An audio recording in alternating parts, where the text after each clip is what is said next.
My name is Mike Jewell, and I am the esports coordinator here at UAF, and we're excited to bring the Esports Summit back and continue to celebrate all the growth that we're having as a program and all the contributions that we're seeing across gaming culture wide, and glad to see everybody.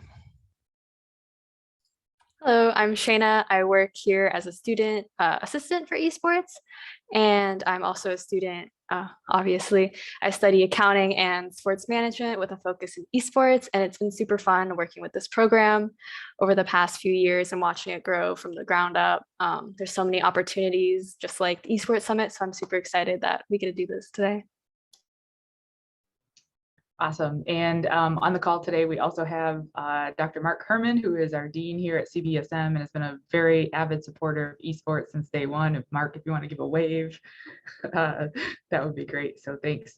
So we have 54 people registered for this. And so people are going to be jumping in and out. And so just be cognizant of that you'll see people joining. We ask that you stay on mute. And for participants, if you have questions, just drop it in the chat and we'll get to your questions. But we'll start out here with Leone and Court. Could each of you introduce yourselves, and we'll start with Leonie. Hi, everybody. I'm so happy to be here. My name is Leonie. I am a project manager at the GameHERS, and I lead our newly launched collegiate program at the GameHERS.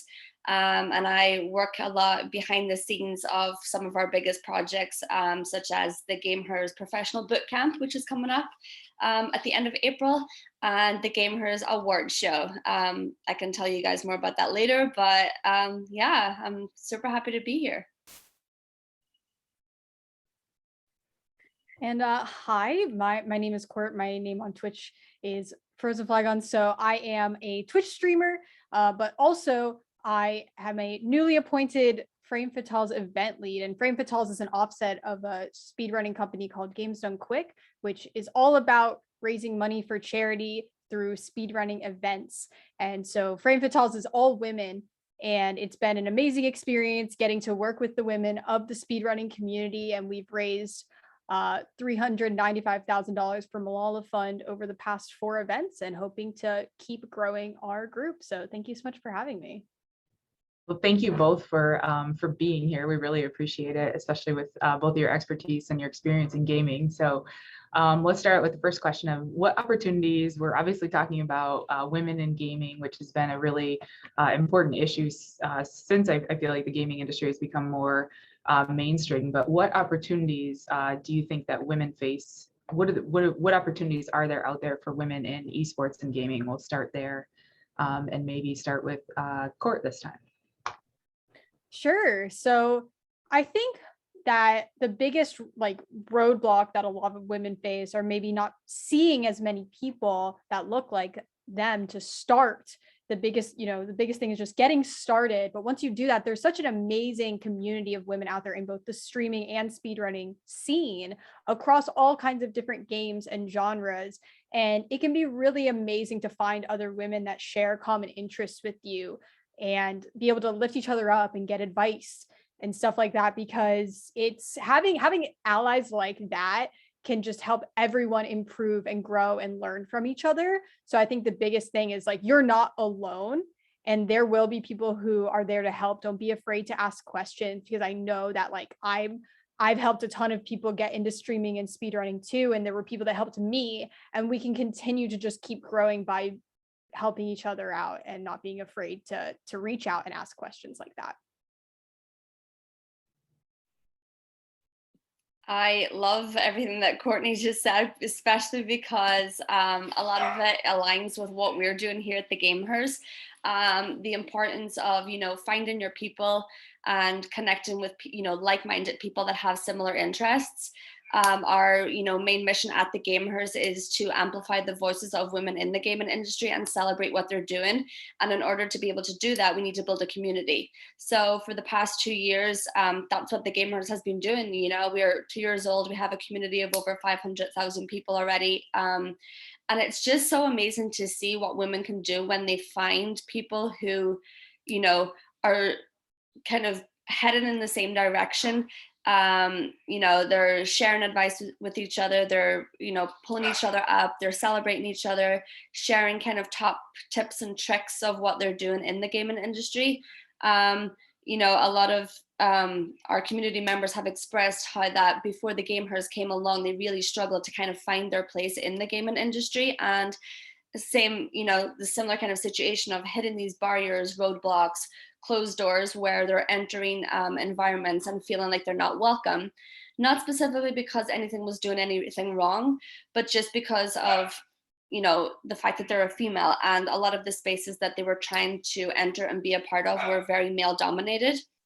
So yeah, I mean, I think that is kind of a challenge that we're overcoming. And once people kind of get past those challenges and find their communities, then a whole range of opportunities open up, whether that is just, people that are gaming for fun and just want to find other like-minded people to game with, or whether that's people who have a desire to work in the gaming industry and, they're trying to find other people that they could share kind of career ideas with or look for career opportunities. So I think we're getting somewhere, and it's nice to be able to kind of have this to offer those women that are looking for those opportunities, that have faced those challenges. Absolutely. And to jump back here, maybe a little bit about opportunities of how did each of you get started out in the gaming industry? And we'll maybe start with Court again and then jump to Leonie. Sure. So I guess I hadn't ever been a part of the quote unquote industry. I had just been playing video games my entire life with my cousins and my family. And it was always a big thing that we all did together. And even though my family, all the cousins of my generation are predominantly male, we just play a lot of video games together, but they always were like, you can play too. It was not a big thing. It was just a part of what I liked to do. And then I saw the first Frank Patel's marathon. I kind of got into speedrunning, and it was, all these women playing speedrunning these games together. And I was like, I want to join that. I want to join that group. And I joined that Discord and started talking with other people. I started speedrunning myself. I eventually started streaming myself due to the support of the women. And I was like, I don't know if I'm qualified to go to Awesome Games Done Quick, which is the big convention where they raise the money. And they were like, just if you're into speedrunning, you can go. And I was like, oh, okay, sure. And just having that push. And now I get and so I went, and it was just an amazing experience. I was like, I want to do this. I want to keep doing this. And just by continuing to be involved, I started volunteering. I got to run into the event. I eventually just got more and more engaged and involved in the streaming space. And I love it. I love talking with people. I love connecting people. And it's just been such a rewarding experience. And so again, just jumped straight on in and found a lot of amazing opportunities. So hold on there for a second. What is speedrunning for people that might not know? Yeah, sure.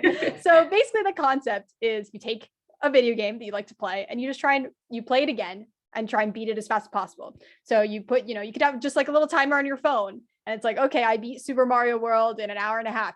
You did it. You're speedrunning. And so there's a whole community based on this. You can go to speedrun.com and search your favorite game and find a video of someone playing it fast. And so typically people will focus in on a few games they enjoy. Like I do speedrun Super Mario World and an indie game called Celeste. And the whole point of the marathons is we gather together a bunch of talented people and pick a schedule of games that people want to watch and donate for. And it's a really unique gathering of skill and talent. Awesome. And Leonie, how about you? How did you get started? Yeah, I mean, you could kind of say that I accidentally fell into the gaming industry. My career goal was never to specifically work in the gaming industry. My focus has always been in diversity, equity, and inclusion, community building, event planning. So what the GameHERS is doing is all three of that in one kind of a bundle. When, growing up, I'm the oldest sibling with 5 younger brothers. So gaming was just a part of, our day-to-day life. I was surrounded by Xboxes and PlayStations and Nintendos and arguments. So it was just, it was 2 years ago, right after the GameHERS launched, I was beginning my master's degree in disability studies. And a lot of my focus at that time was, you know, creating inclusive spaces, diverse communities. You know, that really was the main focus, although the you know, overall aspect of that was in disabilities. At that time, I came across the GameHERS and seen that they were in kind of the beginning of planning out their first ever award show. And I, you know, got in contact and I started kind of just helping out part-time to get their first award show off the ground. And I've been with the GameHERS ever since. It just kind of snowballed from there. And, you know, I'm using my expertise at the minute to use the skills that I've learned through previous kind of event planning. And, you know, I was a physical education teacher before I moved on to the GameHERS. So using all of that kind of past experience and then my new knowledge in the kind of, you know, diversity, equity, and inclusion space, and using those resources to be a kind of helping hand for the GameHERS to, you know, reach their goals and their mission of what they're doing as an organization for women in the gaming industry. That's really Awesome. funny because I'm a teacher also. And I'm transitioning away from teaching, but I also started there. That's kind of I funny. know I'm out of there now, but I do miss it. I miss the kids sometimes, you know. Awesome. So let's jump to challenges. What challenges do you see women still facing in the gaming industry? And I say still because I know this has been an issue for a long time in the gaming industry, but it seems like it's getting momentum and changing. But what challenges do you think still exist, if any? Oh, I mean, it's definitely getting better, like you said. I would say specifically in the streaming and speedrunning space, there's a lack of visibility.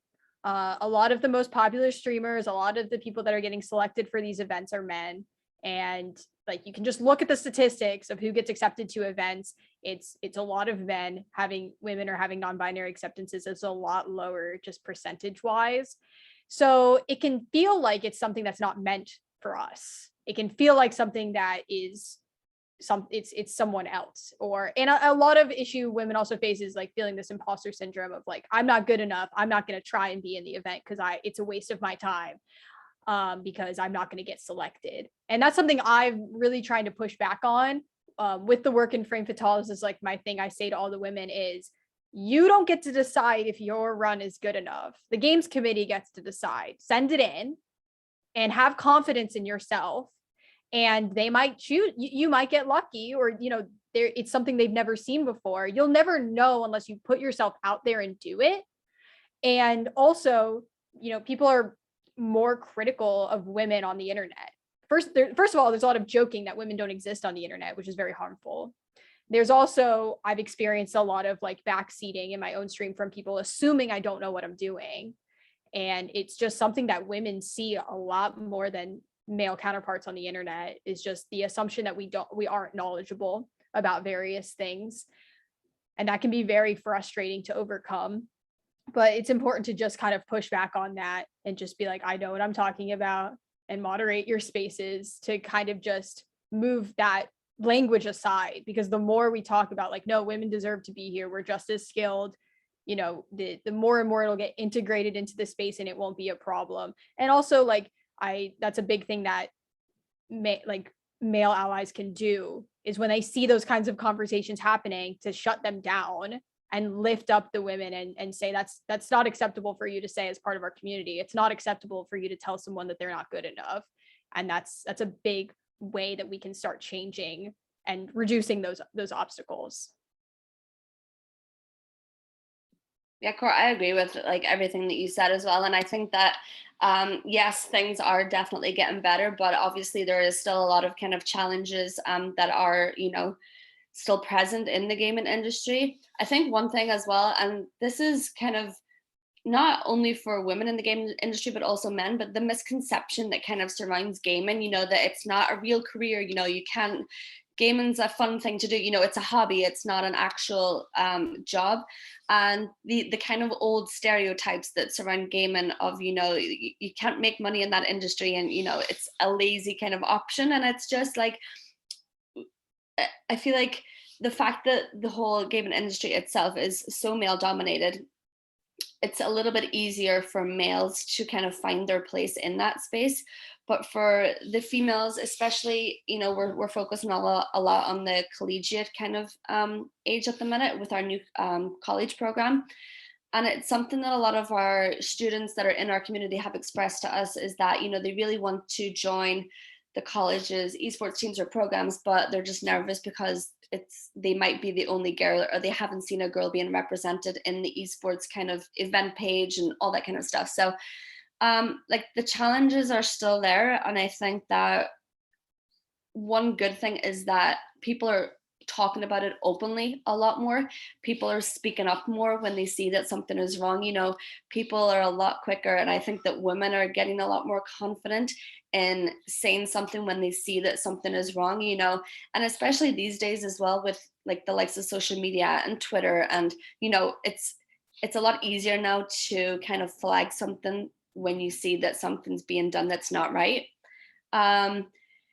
So yeah, I mean, you know, you talked about just the way that women are often treated as well, and this is this is part of many conversations that we've had, is women explaining to us the different kinds of toxicity that they've experienced while they're playing online, about, you know, go back to the kitchen and all these kind of comments that women are often subjected to when they're gaming, and it's just it's strange because a lot of the people will tell us that although they experience these kind of challenges while they're playing online, they find that when they're playing face to face or in person with, you know, non-women, they rarely experience that kind of abuse and toxicity. So it's, you know, the whole kind of keyboard warrior thing comes to mind.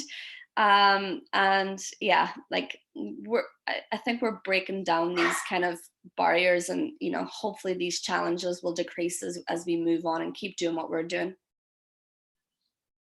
That's those are great responses. And I think coming up in a male dominated industry, in the sports industry, I can attest to that as well. Like you play pickup basketball, especially the face-to-face portion, like you know, you play pickup basketball with these guys all the time. You're like, there's no way there's issues, but yeah, anyways, I'm not going to get into details on it, but you can see those similar patterns in industries that are historically maybe more male dominated. So talk to me about why you're passionate about representation of women in gaming. What drives you to be passionate specifically about that topic? And we'll start with Leonie this time and then jump to Court. Yeah, I mean, I think the reason why I am passionate and have become really passionate about what I'm doing is the fact that the more I kind of involve myself in projects with the GameHERS, the more I'm seeing, and the more women that I'm seeing that are out there doing incredible things in the gaming industry, and they're not being represented. And it kind of just gives me that fire to be like, wait, what? Like these women are doing such great things, but they're not, you know, getting the kind of praise or whatever it is that they should, that, you know, if they were non-women, they would be getting. So I think the fact that we, you know, have gotten to know a lot of our community members, and we've gotten, you know, we've made relationships, and we partner with a lot of gaming companies out there who have women in lead positions at those organizations, you know, that are doing amazing things. And they're not just doing amazing things, you know, for financial benefits and all that kind of stuff, but building up other women as they go along. So yeah, I mean, the passion is definitely there, and you know, the whole team at the GameHERS are so dedicated to kind of amplifying the voices of the women that we meet and the women that we get to connect with on a day-to-day basis through the different things that the GameHERS is doing. So just seeing how hard the women, you know, on my team work as well, it kind of helps to build up that passion to want to do more. But yeah, it's really great.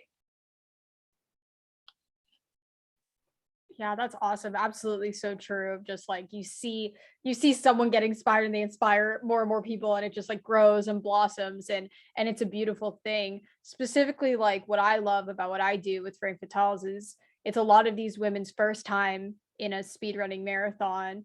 And it's like, we're not, we're putting you on the main stage, you're on the Games Done Quick channel, we're giving you this opportunity. And a lot of women are just like, I don't know if I can do it, I don't know if I'm going to be successful, and they go and do it, and it's like, wow, that was an amazing feeling. I now have the confidence to do this on my own channel more, or submit to the mainline event, or I'm going to learn another game for the next event. And it is so beautiful, because it's like we can literally see their confidence rising as they're practicing and getting ready and meeting other women and being a part of the events. And it's like, they wouldn't have gotten that confidence if this event didn't exist. And I've also had women tell me like, thank you for having me in this volunteer position. I learned so much about event planning and coordinating and what goes into these kinds of events. And that's really cool too. Like, even from just the community end, doesn't necessarily just have to be the runners. On the volunteer side, it's like getting to make a difference in that kind of space. And it's like, oh, I want to help create a new event because of my experiences with Frankfurt Halls. And that's really awesome. And it just hopefully is going to, continue to grow and, multiply and keep growing alongside more women seeing the confidence that their peers are getting through these events.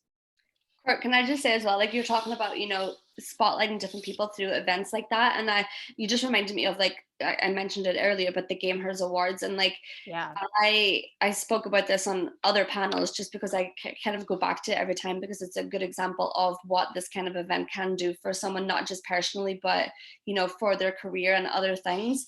The GameHERS Awards last year, we gave out 38 awards, which were, delegated into different areas of the gaming industry, such as esports, game development, marketing, and all those kind of categories. And when I would reach out to the nominees to tell them that they've been nominated or they've made it to the finals and stuff, some of the emails that I got back from, some of the women in the industry that realized, or that, discovered that they were nominated for an award, like, it was actually like really emotional, because some of them had said things, like they had been working at that job for 5-10 years or whatever, and they've done big projects, but this was the first kind of time that their work has ever truly been recognized, and they've been kind of, being applauded for the work that they're doing. Whereas before the awards, it was just kind of like, oh yeah, good job, on to the next project. So it's just such a good feel good kind of event. And the way that we seen on Twitter, like throughout the whole nomination voting phase and stuff, was just so many people, men included, giving these women, words of encouragement to go out there, get as many votes as they can, and like share, retweeting their nomination graphics and all. Like, the support for the women that were nominated for awards was immense. It was just so good. So I think, yeah, like having events like that is a really good way to kind of show women in the gaming industry that, like, that they are supported and they are being seen for what they're doing. That's a really great example, Leonie and Court as well.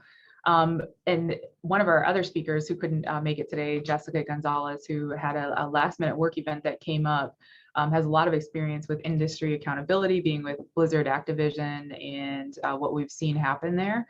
And so what, from your perspective of how is the industry, and you've talked a little bit about this already, where it's kind of like self-monitoring, but how is the industry being held accountable now from your perspective?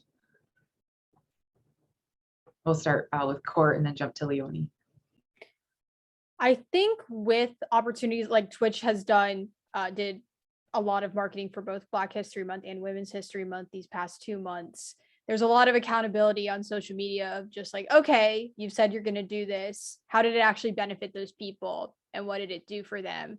And it's not just okay, congratulations, you did something, or you said you're going to do something. We need to actually see the foundation and the planning that went into it, and how is this actually benefiting the streamers?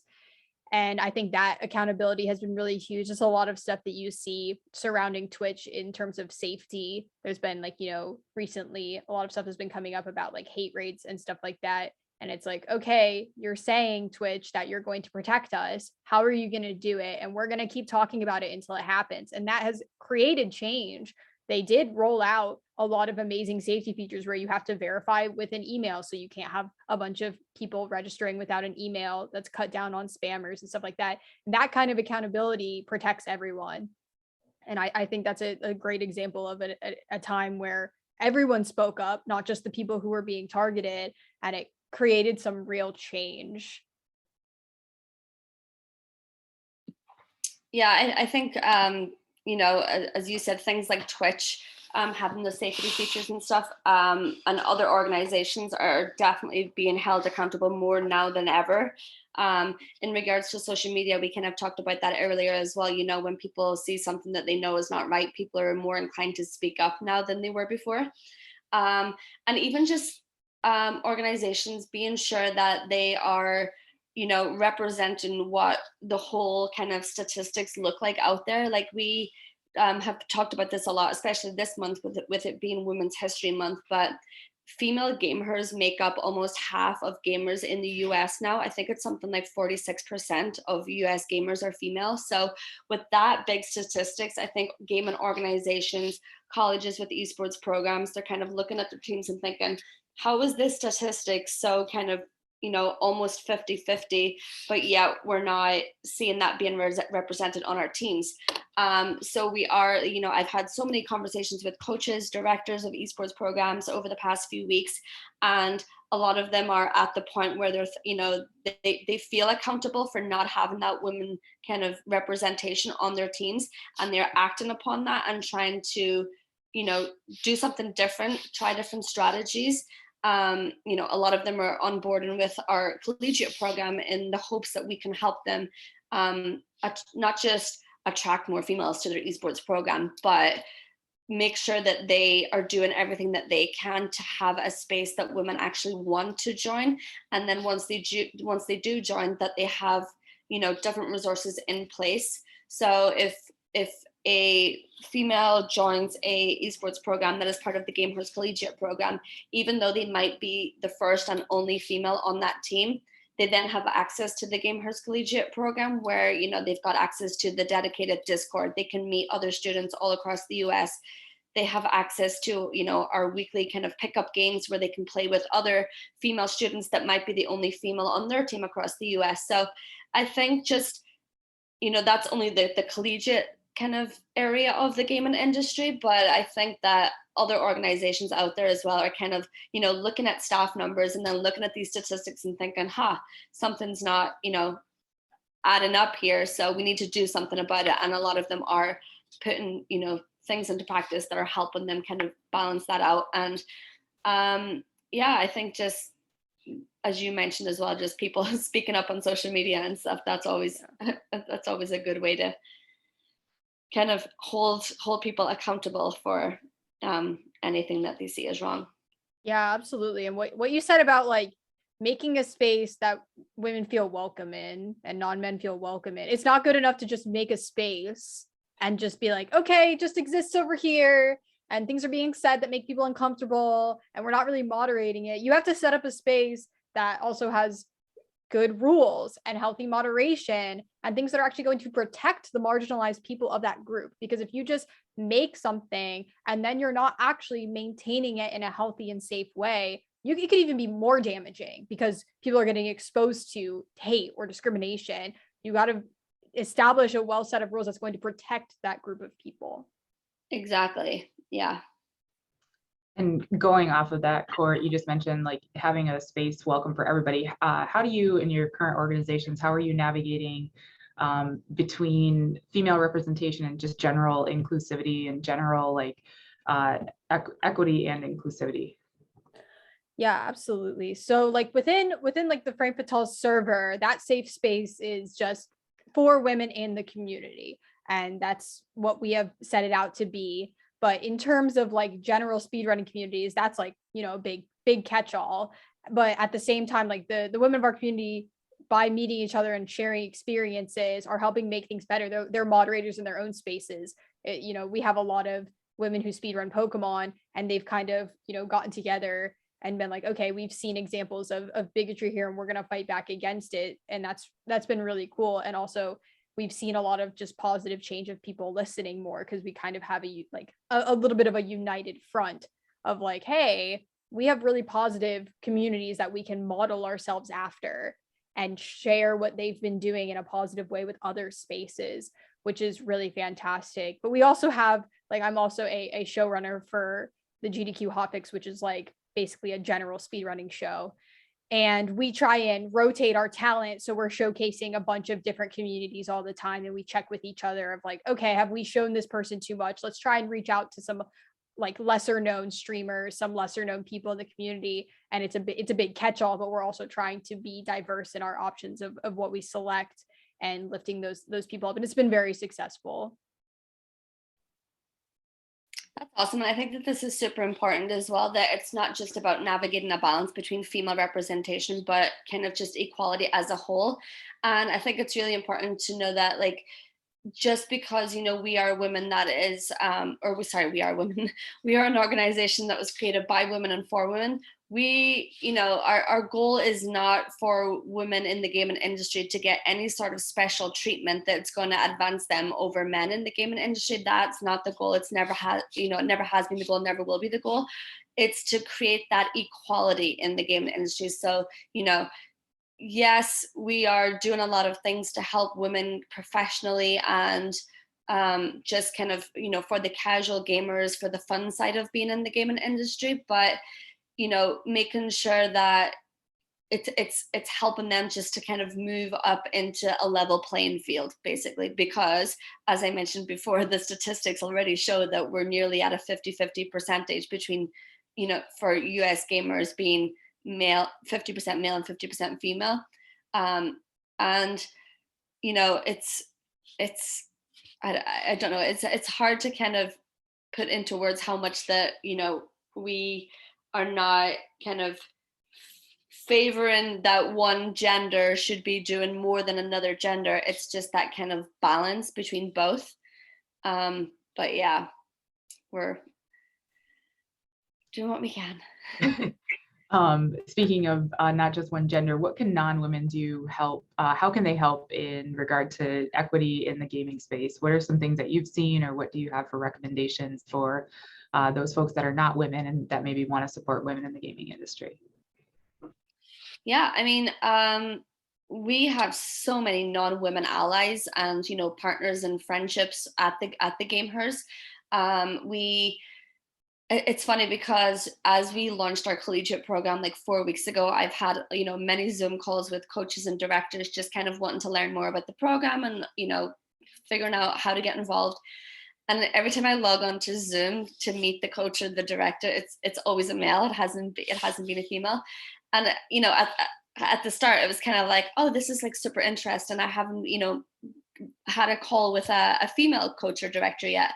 But then the other side of that is it's so refreshing and so kind of insightful to see that a lot of these coaches may not be female, but they understand that, you know, there is this kind of lack of representation and they want to do something to help. So just even being an ally, I think, is fantastic, and kind of being aware that there is a kind of barrier that needs to overcome and being willing to, you know, do whatever they can on their campus to kind of, you know, set the tone and get women on their teams and be able to provide resources and stuff for them.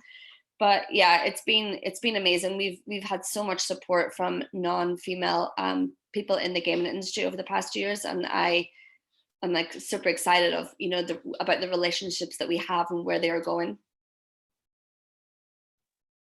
Absolutely. And I think like the biggest thing for us is like, you know, we have events that are catered just for women participants. I know esports organizations do that, where it's like, okay, this is the woman invitational tournament. And the biggest thing that non-women can do is just be excited as heck about it and share it and lift it up and just be like, this is awesome. This is positive. Root on the women that are in the organization, be there, show up, share it on social media, just be so excited about it, because that's going to bring other people in. That's going to, you know, sharing people with big followings can bring other people to that group, and also lift up those people, you know, help the women get more visibility as well. Like, hey, you all should come watch this event because it's going to be awesome. There's a lot of really talented people in it. And that's how it's going to continue to grow. Because like, sometimes it's just like, why are you sectioning off, you know, the women in their own space? Why don't you just have them be, you know, more present in the main event? And it's like, well, we can do both. We can promote the women in the main event and have an additional event that would give this visibility they wouldn't get elsewhere. why not do both? That's just going to be an overall more positive experience. And just getting women in front of the camera or getting behind the microphone in a place where they can share their experiences and their talent. And so I would say that that's the best way is to just be an avid and vocal supporter. I can tell with the excitement in both of your voices that this is something that you're passionate about. So tell me about exciting projects or events or anything that you have currently going on in your organization. And then I'll follow it up with what is your current organization, or if you want to tie this into the same question, is what is your current organization doing for women in gaming? So tell me what you're currently working on, and we'll start with Court this time.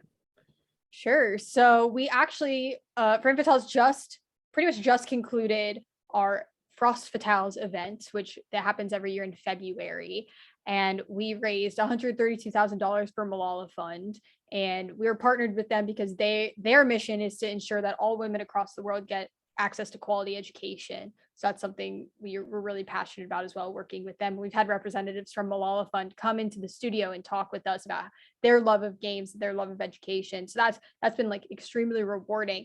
And so now we're like getting ready to plan for our August event. And so, getting our schedules together, game submissions, basically reorganizing our team, making sure we're ready to go. What did we learn from the past event? How can we grow and make it better?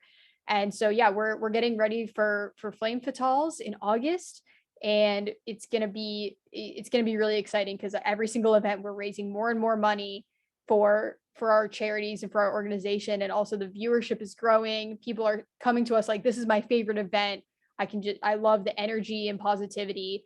And also this weekend, we have a showcase, our Game of the Month showcase. One of our programs in the Frame Fatales Discord is we learn a speed run together every month that's voted on by the community. And we've been doing that since 2019. And this weekend, we're showing all the games in a row. And it's going to be such a fun time because a lot of people picked up games because of this program, and now they're speedrunning it basically full time. I'm one of those people. And so now the women are going to we're coming together and doing like a little mini marathon of all the games. And a lot of people are really excited for it. So it's starting tomorrow at 1 on the Games Done Quick channel. It's going to be a great time. I loved hearing about all that. So the GameHERS we're working a lot behind the scenes at the minute, on a bunch of different events. I talked about our collegiate program. So we just started our pickup games in the collegiate Discord this week. So that's super fun. And then I can't say too much about upcoming collegiate events, but we're in the process of, finalizing a lot of details about that. And hopefully we can announce some upcoming events very soon. The next thing on our kind of event list would be the GameHERS Professional Bootcamp. So it's a 3-day kind of immersive event the last weekend of April. So it's like Friday the 29th through to the Sunday. And it's targeted for, people to come along and learn about different kind of things that could help them within their careers in the gaming industry, whether they already work in the gaming industry or whether they are finishing up college and hope to work in the gaming industry. So we will have panel discussions, workshops and stuff all throughout the weekend with I think it's like over 40 industry leaders coming on board to do these kind of panels and workshops and share their expertise and top kind of tips and tricks of what they did to get where they are. So we're super excited for that.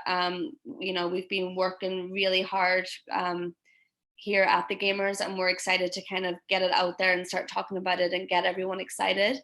Then I know that this is kind of not a long time away. It feels like our 2021 awards just ended, but we are already in the process of planning our 2022 awards.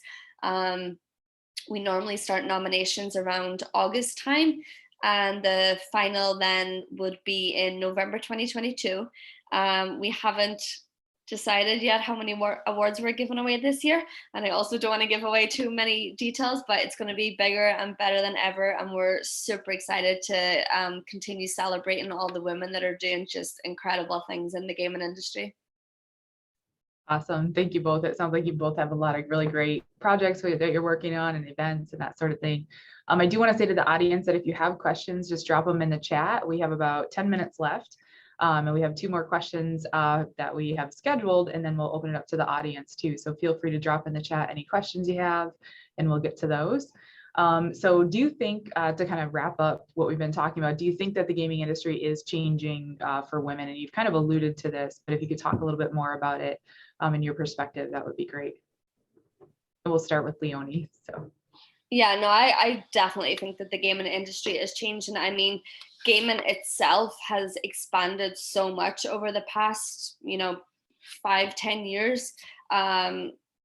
Gaming has almost become a part of everyone's life, whether that is sitting down and actually playing, your Xbox, PlayStation, your PC, or things like that, to your grandma playing Candy Crush on her phone, right? Like, games have become so much more accessible over the past number of years. So, we talked about women representation in the gaming industry as a whole, and I think that just everyone is being represented in the gaming industry as a whole a lot more now.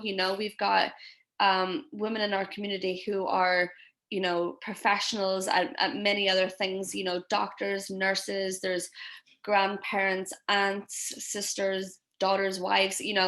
It's the expansion of the gaming industry itself, I think, opens up a whole new world for like everyone, but especially women, because it is a space that was, previously kind of not closed off, but not as welcoming, and as it is now. I'm excited to see all the change that are happening in the gaming industry, and I'm excited to see how so many women are finding their, dream career in the gaming industry, whether that was something they never thought they would get into. They might have went to college and done a degree in marketing, or, something along those lines, event planning. And then now all these skills are becoming so valuable in the gaming industry. So it's really nice to see. Yeah. Yeah, absolutely. There's a lot of like transferable skills between different parts of the gaming industry that are applicable elsewhere, or that you maybe learned elsewhere and are bringing to the gaming industry. Like, I studied to be a teacher. I studied to be a chemist, which is like wildly different than what I happen to be doing now. But what I learned was, being really good at scheduling, being great at reaching out when I needed help, like going to office hours. And now it's kind of, those skills are transferring to, like, I'm really good at talking to my bosses because I've always felt comfortable talking to my teachers. And I am good at bringing people together. And I think other women are figuring out, wow, all these people skills that I have, all these skills I've learned in different organizations or different careers, I can bring to the table. I can be an amazing social media manager. I can be an amazing community manager in my Discord. I'm really fun. I'm good at talking to people. I can just be a great streamer. And so it's like, it's expanding so much more. And it's also, I think there's also been a bit of a generational shift to where, like, my parents have always been like, I love that you're so into video games. It's a different form of media for you. Like, I like watching my parents like watching movies. I like watching video games. They see that as kind of the same thing. Or like, people love watching sports. I like watching video games instead. And people are like, okay, yeah, I get that. That makes sense to me. Whereas it used to, yeah, like, as we were kind of talking about earlier, it used to be this like, oh, you're a nerd or you're not as social as other people. That's just absolutely not the case with the importance of multiplayer games and things like that. So I absolutely think that things are changing in a positive way just for the industry overall, and it's becoming much more accepted to be a part of it. I also think, if I can just add to that I think that the recent pandemic that we just came through or are getting through, will it ever end? I think that was a big eye opener as well, and a big, kind of tool to kind of help the change in the gaming industry that was needed. A lot of our community members have expressed that, they might have gamed kind of here and there before the pandemic, but being a gamer through the pandemic was what really got them through, and they really realized how much that gaming can help socially, just be in contact with people whenever physical contact was not was against the law. So I think, yes, the gaming industry has been changing a lot, but I think it's changed rapidly since the pandemic started. I agree with that. And tying both of your comments together, I see Mark on our screen here, and like hearing his excitement about his kids playing video games and being exciting about the gaming industry and how it builds community. I think that's so important that kids that are, not just kids, but people in general that are excited about gaming are getting support, that it's okay, that this is a community, it's a great platform for you, and not having that negative stereotype. And I think kudos to Mark, because he does, I feel like, a really good job of making sure that his kids, or at least it seems that way, Mark, does that. So would talk to me about, or give me an example of, from your experience, where you've really felt like your organization or an event you've hosted has really made an impact on somebody's life, on maybe a young girl's life, and you feel like you might have helped her break a barrier. Can you think of any examples you'd share with the audience? I'm always going to go back to the GameHERS Awards just because it's my favorite event, and the feedback that we get from our community is always, you know, that kind of thing of how it really made their day, or, you know, it really changed their mood and made a difference. You know, a lot of them will add the achievement onto their resume and things like that. But this kind of ties into what I was just talking about, but our 2021 awards last year fell kind of in the middle of the pandemic also. So it was at a time where people were experiencing, you know, a lot of stress, a lot of worry. There wasn't much good things really happening, you know, everyone was home from work and couldn't go and see friends. So being nominated for an award in the middle of all that, it just, you know, people were really kind of grateful, thankful, appreciative of what we were doing at the time. And yeah, it was really awesome to be able to kind of provide that service, you know, or be an organization that could do something like that for the women in the gaming industry. And yeah, that would be my standout kind of moment. A really big thing that our community sees a lot is in the gaming and just, you know, electronics industry and stuff like that, there's a huge percentage of trans women that are a part of it.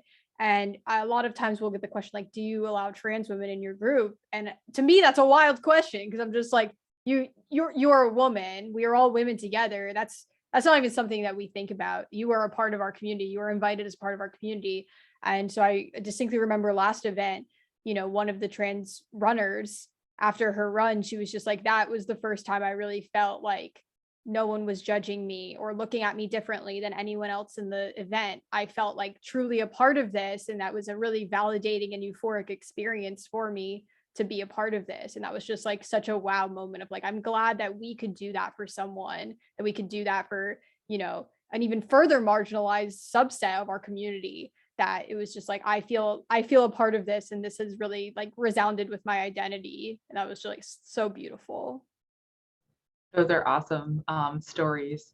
We have a comment here from Shayna that you can read there in the chat.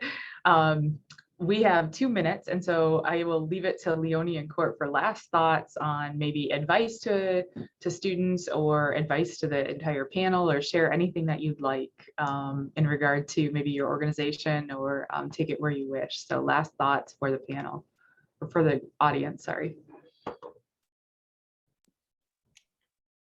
I'll start. Go ahead.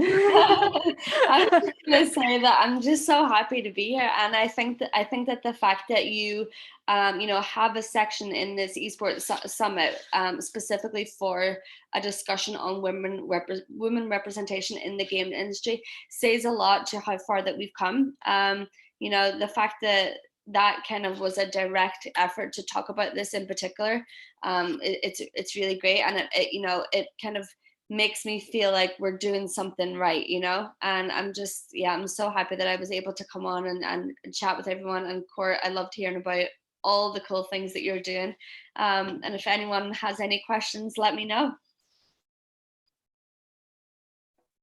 Yeah, absolutely. It's really fun because like Brain Patels was actually nominated for one of the GameHERS awards this past cycle, which was like really cool blending of worlds. And we were so excited about that too. Like it was just like, whoa, we're getting the recognition. So I like totally could agree with all the things you've been saying about that. Like our event kind of getting its own identity apart from Games Done Quick was like really cool for us. Like being like, wow, we're really coming up in the space, because Games Done Quick is kind of this big monolith. It's been around since, you know, 2010. and we're relatively new, but still getting that support was like really, really cool. But I guess like my last comments are like, if there's anyone here who's interested in speedrunning, or you just, even as a spectator, would like to join our group, like if you're a woman in the space, you're welcome to join and talk with other people. We have people who don't necessarily just speedrun, but they volunteer for our events as well. Like you're more than welcome to reach out to me, or you can follow Frame Fatales on Twitter and get an invite through there, because we would love to have new people join our group and community. And if it's like, wow, that event sounds like a lot of fun, you can watch it or even be a part of it next cycle in a few months. Mike, I just seen your comment there about what are the best ways members can stay up to date and all the cool things that is going on. The GameHERS actually just recently launched a new app as well, so feel free to download the app on the App Store. It's just called the GameHERS. You'll usually, find out all the kind of events and everything that's going on there. If you're looking for collegiate specific events, you can join the GameHERS collegiate Discord. And then usually anything that we have going on overall will be posted on the GameHERS Instagram or Twitter page. Yeah, absolutely. I did jump ahead of the curve and talk a little bit about how you can join, but also all of our information is at gamezonequick.com. And there's a Frame Fatales tab. You can see we constantly update that with when things are opening and when our next events are going to be. In terms of like myself and my own stream, my Twitch and Twitter are both FrozenFlygone with an E at the end. I play a lot of indie games and platformers on my channel, and it's been really, really fun. In October, I was became a Twitch partner. That's been like such a rewarding experience. I love streaming. It gives me an amazing social outlet, because the rest of my life is working from home. And so it's like amazing to get to talk to different people while streaming. And so that's been super duper fun. Well, Court and Leonie, thank you both so much for your time and sharing your expertise and your experience. This was awesome. For those in the audience, we're going to take about an 8-minute break, and we'll be back at 4 for the next panel, which is the current state of esports and gaming in education. So I'll hit pause here on the record. And again, Court and Leonie, thank you so much. This was awesome to have both of you. This is great. So thank you so much. Thank you. And feel free to stick around if you'd like.